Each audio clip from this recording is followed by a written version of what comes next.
Hello दोस्तों, स्वागत है आपका मेरे चैनल मैजिकल आयुर्वेदा में। तो आज हम जानते हैं कि श्रीमद् भगवत के 18 अध्यायों में हमारे जीवन में जो हमें परेशानियां आती है उसके हर सवाल का जवाब किस तरह से छिपा है, इसके बारे में आज हम जानते हैं। तो सभी ग्रंथों में से श्रीमद् भगवत गीता को सबसे महत्वपूर्ण माना जाता है, क्योंकि इसमें व्यक्ति के जीवन का सार है और इसमें महाभारत काल से लेकर द्वापर में कृष्ण की सभी लीलाओं का भी वर्णन किया गया है। इसकी रचना महर्षि वेदव्यास ने की थी। भगवत गीता पूर्णतः अर्जुन और उनके सारथी श्री कृष्ण के बीच हुए संवाद पर आधारित पुस्तक है। गीता में ध्यान योग, कर्म योग, भक्ति योग, राजयोग, एकेश्वरवाद आदि ही बहुत ही सुंदर ढंग से चर्चा की गई है। गीता मनुष्य के कर्म का महत्व भी समझाती है। गीता में श्रेष्ठ मानव जीवन का सार बताया है। इसमें 18 ऐसे अध्याय हैं जिनमें आपके जीवन से जुड़े हर सवाल का जवाब, आपकी हर समस्या का हल आपको मिल सकता है। पहला अध्याय, तो गीता का पहला अध्याय अर्जुन विषाद योग है। इसमें 46 श्लोकों का द्वारा अर्जुन की मनस्थिति का वर्णन किया गया है कि किस तरह अर्जुन अपने सगे संबंधियों से युद्ध करने से डरते थे और किस तरह भगवान कृष्ण उन्हें समझाते हैं।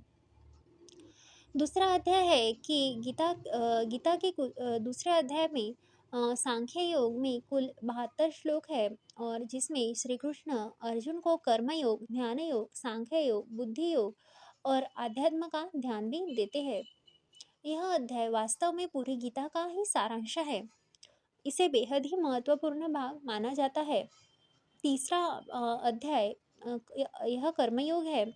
इसमें 43 श्लोक है। श्री कृष्ण इसमें अर्जुन को समझाते हैं कि परिणाम की चिंता किए बिना हमें अपना कर्म करते रहना चाहिए। चौथा अध्याय है ज्ञान कर्म संन्यास योग, गीता का चौथा अध्याय है, जिसमें 42 श्लोक है। अर्जुन को इसमें श्री कृष्ण बताते हैं कि धर्मपरायण के संरक्षण और अधर्म के विनाश के लिए गुरु का अत्यधिक महत्व है। पांचवा अध्याय कर्म संन्यास योग, गीता का पांचवा अध्याय है, जिसमें 29 श्लोक है। अर्जुन इसमें श्री कृष्ण से पूछते हैं कि कर्मयोग और ध्यान योग दोनों में से उनके लिए कौन सा उत्तम है।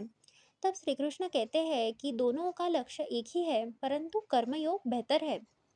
छठा अध्याय है आत्मसंयम और योग, गीता का छठा अध्याय है, जिसमें 47 श्लोक है। इसमें श्री कृष्ण अर्जुन को अष्टांग योग के बारे में बताते हैं। वह बताते हैं कि किस प्रकार मन की दुविधा को दूर किया जा सकता है। सातवां अध्याय है ज्ञान विज्ञान योग, गीता का सातवां अध्याय है, जिसमें 30 श्लोक है।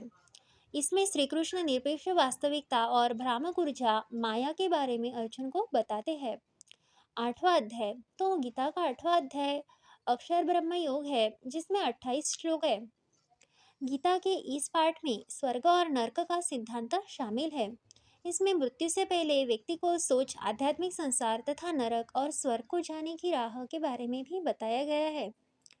नौवां अध्याय राज विद्या राज्य गुह्यक योग, गीता का नौवां अध्याय है, जिसमें 34 श्लोक है। इसमें यह बताया है कि श्री कृष्ण की आंतरिक ऊर्जा सृष्टि को व्याप्त बनाती है, उसका सृजन करती है और पूरे ब्रह्मांड को नष्ट कर देती है। 10वां अध्याय विभूति योग, गीता का 10वां अध्याय है, जिसमें 42 श्लोक है। इसमें श्री कृष्ण अर्जुन को यह बताते हैं कि किस प्रकार सभी तत्व और आध्यात्मिक अस्तित्व के अंत का कारण बनते हैं। 11वां अध्याय विश्व स्वरूप दर्शन योग, गीता का 11वां अध्याय है, जिसमें 55 श्लोक है। इस अध्याय में अर्जुन के निवेदन पर श्री कृष्ण अपना विश्व रूप धारण करते हैं। 12वां अध्याय, तो भक्ति योग, गीता का 12वां अध्याय है, जिसमें 20 श्लोक है। इस अध्याय में कृष्ण भगवान भक्ति के मार्ग की महिमा अर्जुन को बताते हैं। इसके साथ ही वह भक्ति योग का वर्णन भी अर्जुन को सुनाते हैं। 13वां अध्याय, तो क्षेत्र क्षत्रज्ञ विभाग योग, गीता का 13वां अध्याय है। इसमें 35 श्लोक है। इसमें श्री कृष्ण अर्जुन को क्षेत्र और क्षेत्रज्ञ के ध्यान के बारे में तथा सत्व, रज और तम गुणों के द्वारा अच्छी योनि में जन्म लेने का उपाय भी बताते हैं। 14वां अध्याय, तो गणत्रय विभाग योग है। इसमें 27 श्लोक है। इसमें श्री कृष्ण सत्व, रज और तम गुणों तथा मनुष्य की उत्तम, मध्यम, अन्य गतियों का विस्तार पूर्वक वर्णन करते हैं। अंत में इन गुणों को पाने का उपाय, इसका फल बताया गया है। 15वां अध्याय, तो गीता का 15वां अध्याय पुरुषोत्तम योग है। इसमें 20 श्लोक है। इसमें श्री कृष्ण कहते हैं कि देवी प्रकृति यानी ज्ञानी पुरुष सर्व प्रकार से मेरा भजन करते हैं तथा आसुरी प्रकृति वाले अज्ञानी पुरुष मेरा उपहास करते हैं। 16वां अध्याय है देवासुर संपद विभाग। योग गीता का 16वां अध्याय है। इसमें 24 श्लोक है। इसमें श्री कृष्ण स्वाभाविक रीति से ही दैवी प्रकृति वाले ज्ञानी पुरुष तथा असुरी प्रकृति वाले अज्ञानी पुरुष के लक्षण के बारे में भी बताते हैं। 17वां अध्याय, तो श्रद्धात्रय विभाग। योग गीता का 17वां अध्याय है। इसमें 28 श्लोक है। इसमें श्री कृष्ण अर्जुन को यह बताते हैं कि जो शास्त्र विधि का ज्ञान न होने से तथा अन्य कारणों से शास्त्र विधि छोड़ने पर भी यज्ञ पूजा आदि शुभ कर्म श्रद्धापूर्वक करते हैं, उनकी स्थिति क्या होती है। और 18वां और अंतिम अध्याय है मोक्ष संन्यास। यह योग गीता का 18वां अध्याय है। इसमें 78 श्लोक है। यह अध्याय पिछले सभी अध्यायों का सारांश है। इसमें अर्जुन श्री कृष्ण से न्यास यानी ज्ञान योग और त्याग अर्थात फलासक्ति रहित कर्मयोग का तत्व जानने की इच्छा प्रकट करते हैं। तो ये थी गीता के 18 अध्यायों के बारे में जानकारी। तो अगर जानकारी अच्छी लगी हो तो हमारे चैनल को ज़रूर से सब्सक्राइब करें। मिलते हैं नेक्स्ट वीडियो में, तब तक के लिए धन्यवाद।